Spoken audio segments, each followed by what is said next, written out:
Hello everyone, welcome আমার channel. দেখো আজকের এই ক্লাসে আমরা একটা পদ্ধতিতে সুন্দর সুন্দর কয়েকটি বাক্য খুব সহজভাবে ট্রান্সলেট করব। দেখো এখানে যে বাক্যগুলো আছে, আর তার আগে একটা কি জিনিস দেখে নেব। এখানে যে যে ছকটা সুন্দরভাবে লিখেছি, প্রত্যেকটা দেখতে পাচ্ছি কাকে বা কাদেরকে, প্লাস ভাগ, কি প্লাস ভাগ, কিভাবে প্লাস ভাগ, কোথায় প্লাস ভাগ, কখন প্লাস ভাগ, এই বিষয়গুলো দেওয়া আছে। আমরা যখন ট্রান্সলেট করব, প্রত্যেকটা কি করব, প্লাস ভার্ব দেওয়া আছে, অর্থাৎ ভার্ব খুঁজে নিয়ে ভার্বকে প্রশ্ন করব। আমরা যে ডেইলি লাইফে যে বাংলা বাক্যগুলো ব্যবহার করি, সেই বাংলা বাক্যের শেষে 80% বাংলা বাক্যের শেষে ভার্ব দেখতে পাই, অর্থাৎ ক্রিয়া দেখতে পাই, যে শব্দের দ্বারা কাজ হয় সেটা আমরা দেখতে পাই। আর 20% বাংলা বাক্য শেষে ভার্ব দেখতে পাই না। কিন্তু এখানে আমরা আলোচনা করব যে বাক্যের শেষে ভার্ব থাকে। এই যে কয়েকটা প্রশ্ন, এই প্রশ্নের মাধ্যমে এখানে আমরা আরেকটা জিনিস ফার্স্ট আমি করে নেব, কি ভার্ব আর সাবজেক্ট, এই দুটো খুঁজে নেব। ভার্ব আর সাবজেক্ট খুঁজে নেব, নিয়ে তারপরে ভার্বকে দিয়ে বারবার প্রশ্ন করব। এই প্রশ্নে যে প্রশ্নের উত্তর পাবো সেগুলো আমরা ধাপে ধাপে ট্রান্সলেট করবো, যেটা পাবো না সেটা নিয়ে ভাববো না। তাহলে কি, তোমার বাবা তাকে নিমন্ত্রণ করছে।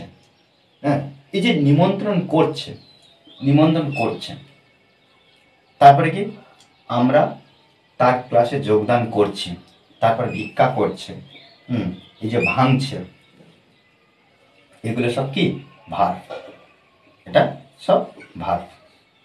এখানে কিন্তু আরেকটা জিনিস দেখব, এই যে সিম্বল অর্থাৎ যে টেন্স, সেই টেন্সের একটু বিষয় নিয়ে আলোচনা করব।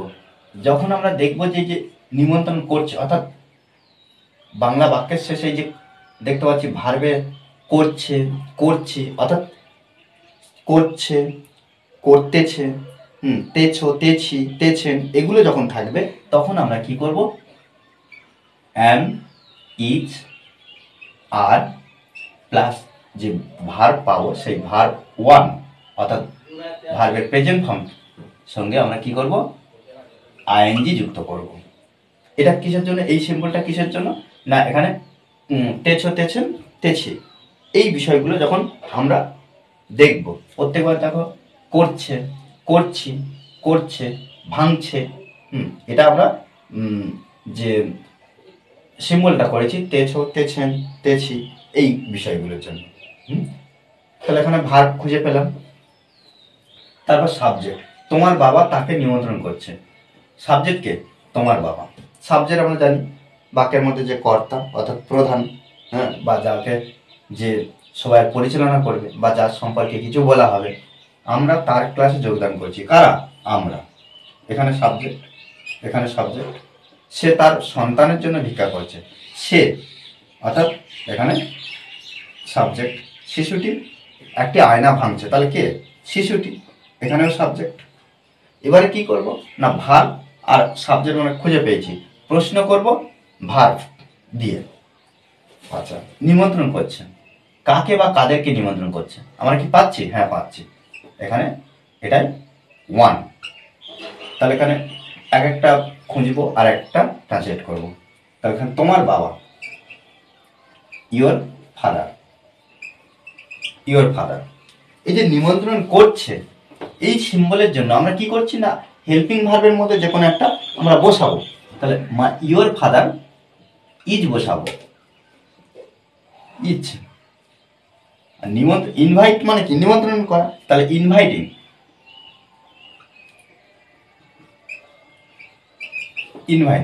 নিমন্ত্রণ করছে, তাহলে তোমার বাবা নিমন্ত্রণ করছে। আচ্ছা, এবার এক নম্বর আমরা পেয়েছি কি, তাকে, হিম।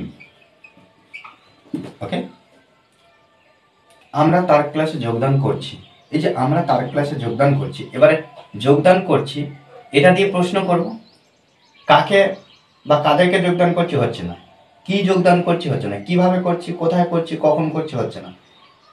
তাহলে আমরা এখানে যেহেতু 5টা কোশ্চেনের উত্তর পাচ্ছি না, এই যে তার ক্লাসে আমরা এক্সটেনশন ব্যবহার করব, এক্সটেনশন। ওকে, তাহলে বাক্যটা সুন্দরভাবে ট্রান্সলেট করার চেষ্টা করব।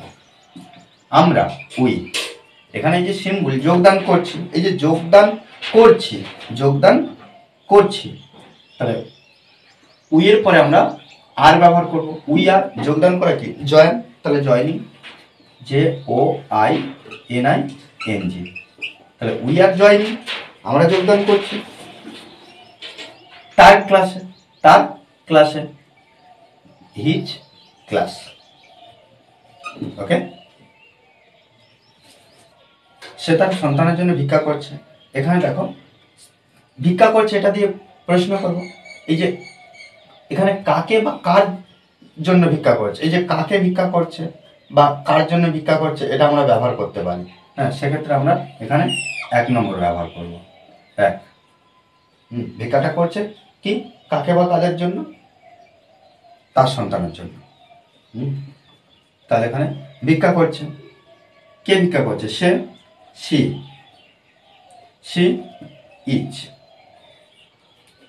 ইচ। বেগ মানে ভিক্ষা করা, begging, BEGGING, begging, she is begging, সে ভিক্ষা করছে তার সন্তানের জন্য, এই যে জন্য, তার সন্তানের জন্য যুক্ত আছে, তাহলে ফর হার সন, তার সন্তানের জন্য। শিশুটি একটি আয়না ভাঙছে, তাহলে এখানে শিশুটি, দ্য চিলড্রেন,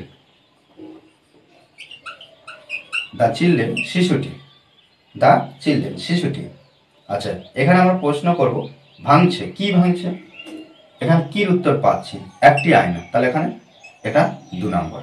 দ্য চিলড্রেন ভাঙছে, ইজ ব্যবহার করব, চিলড্রেন এখানে এটা জাস্ট সিঙ্গুলার হিসেবে আমরা ধরছি, তাহলে দ্য চিলড্রেন ইজ, ব্রেক মানে ভাঙা, ব্রেকিং, ইজ ব্রেকিং কি একটি আয়না, 1 মিরর। ওকে, 1 মিরর, একটি আয়না। ওকে, দেখো এইভাবে কিন্তু আমাদেরকে সুন্দরভাবে ট্রান্সলেট করা প্র্যাকটিস করতে হবে। প্র্যাকটিসের বিকল্প নেই, আমরা যত প্র্যাকটিস করবো তত নতুন নতুন বাংলা বাক্য খুব সহজে ইংলিশে ট্রান্সলেট করতে সক্ষম হব। ওকে, আর এই ক্লাসটি যদি ভালো লাগে অবশ্যই লাইক কমেন্ট শেয়ার, আর যারা এখনো পর্যন্ত আমার চ্যানেলটি সাবস্ক্রাইব করেননি তারা অবশ্যই চ্যানেলটি সাবস্ক্রাইব করে পাশে থাকবেন। Okay, thanks for watching this video.